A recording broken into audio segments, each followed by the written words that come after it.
I firmly believe that this neoliberal economic system,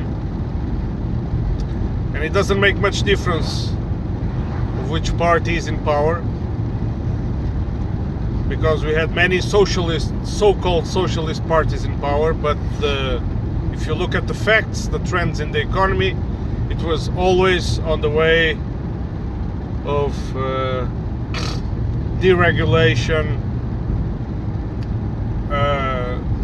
attacking the workers' rights, financial freebies. You know, the past banking crises are good examples of that. And then the parties, they go to elections on slightly different grounds, slightly different measures, but it doesn't matter in the end, because the effect what you see on society is always income inequality. It's always the widening of that gap, and it's always the creation of artificial scarcity. And when you have that, you compound that with a huge permanent bombardment of the media, be it traditional media, social media, with all kinds of bullshit. It's really hard for the population to have in general, I'm talking general terms of course, a clear mind and a clear orientation to change this path, to change for a better path. Because knowledge, I think, is the ultimate power. Knowledge mainly comes to societies through education systems, and the education systems are being demolished as any other public, but especially the education. Neoliberal systems always like to give you the sweet song that you have the illusion. They give you the illusion of choice, right? It's always on behalf of your freedom that things change for the worse. And when this comes to late stages, like we see, for example, the British economy, namely in England, the English economy, you see what you see there, right? You see those violent manifestations. They do not represent the general people, and you can see by the numbers. They are thugs, they are hooligans, which people with completely misguided in their ideas, and completely enraged and stupidified. And then this creates a stir in society. And where do these people get their guidance from? From this from this web of so-called information that I've just mentioned. And it doesn't help to solve the problem. I mean, violence through social unrest and violence, they can be very useful tools for the good, for the greater good of the majority. They have been in the past. But now they're only tools of the people, of the dominant class. The dominant class are those who leech on this society, are those who create the artificial scarcity, are those who rule the financial systems, for example, who rule the tech companies. As Mr. Varoufakis wrote in his book, the neo-feudalism. It's a technological feudalism. And those big groups leech on everyone's work, manipulate every country's, not every country, but almost every country's elections, create this duality in certain regions of the world in order to control it. When I mean by this duality, it's always like two sides. You have a lot of countries in which you have the neighbors that are opposed to each other, right? The case of Ukraine is they use Ukraine to keep Russia in check. Actually, the objective was much greater, but as it is it suits them. You have the Middle East, you have India and Pakistan, you have China and Japan. Duality. And this duality applies in the majority of the countries. Of course, when it doesn't work anymore, in the late stages, you have this new right wing, the ones that I've told you about. This is a special kind of people that thrive on lies and use lies indiscriminately as the basis of their whole doctrine.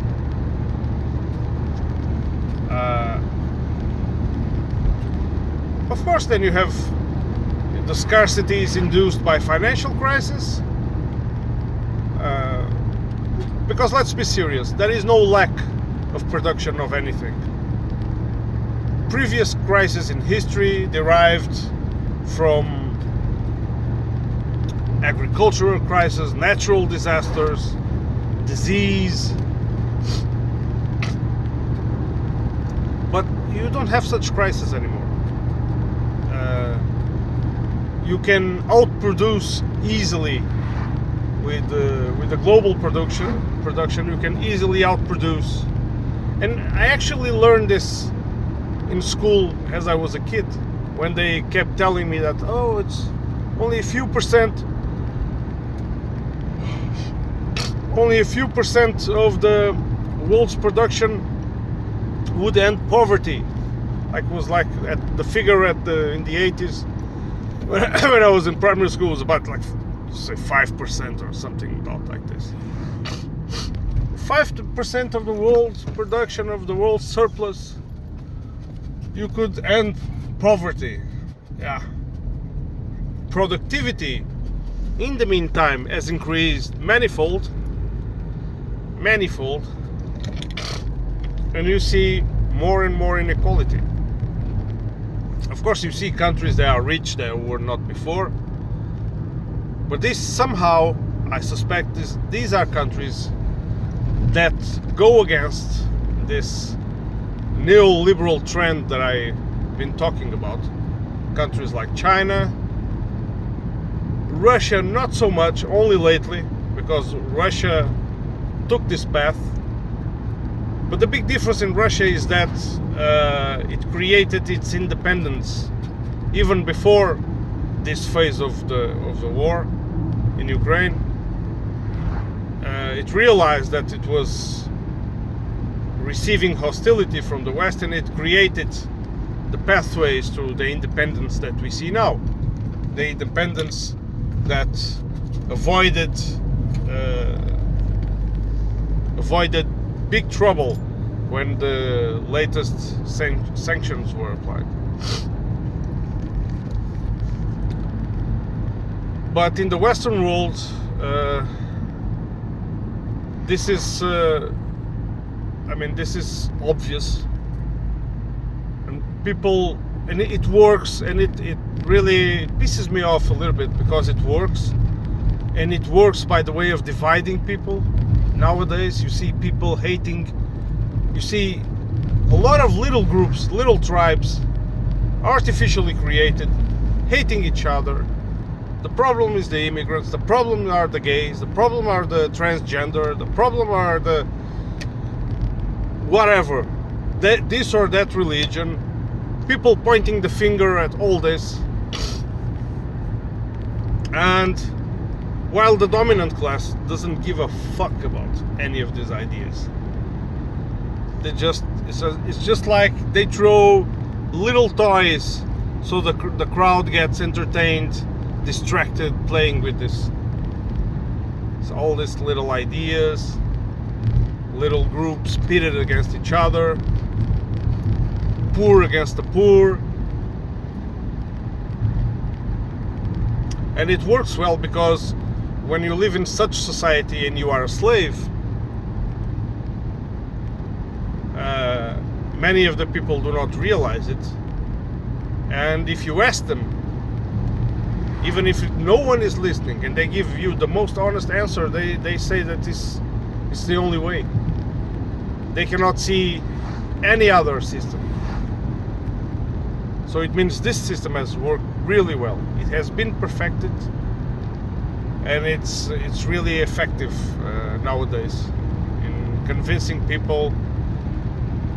Whenever you talk to people about different economic systems, or if you talk to them about real communism or real socialism, they immediately they hear this Pavlov's bells on their head, that they keep spewing 2 or 3 sentences repeatedly, all the same throughout the world, same sentences, same ideas, and they immediately deflect the beginning of this process of thought. I'm talking about common people, of course. I repeat, I'm generalizing. There are a lot of good, thoughtful people and knowledgeable people that see clearly through this, but they are not enough or not powerful enough to gain momentum to change the society. And if you see the institutions, remember this has, you can see this through your own lifetime. I don't like to use lifetime as a measure, but this has happened that fast, so you can see it through your own lifetime. That you used to see institutions where tendentially the people picked for head jobs in these institutions were the most competent for these jobs, and you started slowly replacing them by the most incompetent. And I've talked about this in the past, and I give you the examples of the European Union leadership, and of course the so-called dumbing down of America, which I think it's in some way it has reached Europe as well, more than I expected, sadly. I saw it in all this ordeal with Ukraine, people falling for this narrative of the good guy and the bad guy.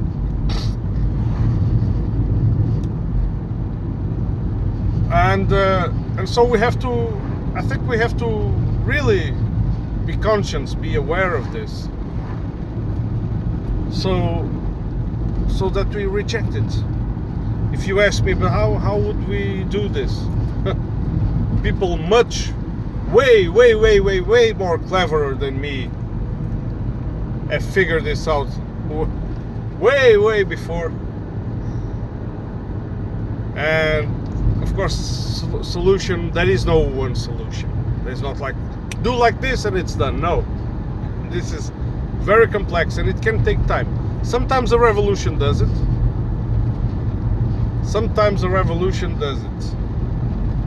But it has to be a true revolution, grassroots revolution, not these phony, fake shit revolutions that we've been seeing lately, color revolutions. It's like they write a script and they apply it to real life. Okay guys, I'm rambling too much, I'm a little bit tired. I'm gonna hit the bed. And of course, for me, true socialism, communism, communist ideas. Marx was right all the way. He's still right. They would be the ones to apply to the economy. Not too radical. I mean, you don't have to nationalize everything. You must have people, you must let people do their own enterprises. But you cannot allow private monopolies. Ever. Never, ever. And especially banking has to be with the control of the people. The state through the people. That state, for its turn, has to be has to have a strong and strong and I mean, in a way that it cannot be changed, constitution to make this possible. And people have to be educated with these values continuously throughout generations, because one of the problems I see that make possible the success of color revolutions is that the young people are ignorant about most subjects, mainly history. So they don't know many things that happened in the past. They get eluded with this lot of pretty ideas of fake freedom. It's no more freedom than going on the hamster wheel every day. It's fake freedom. And then they easily align, sometimes go through passive violence, and of course then you have organizations paid to make the brainwash.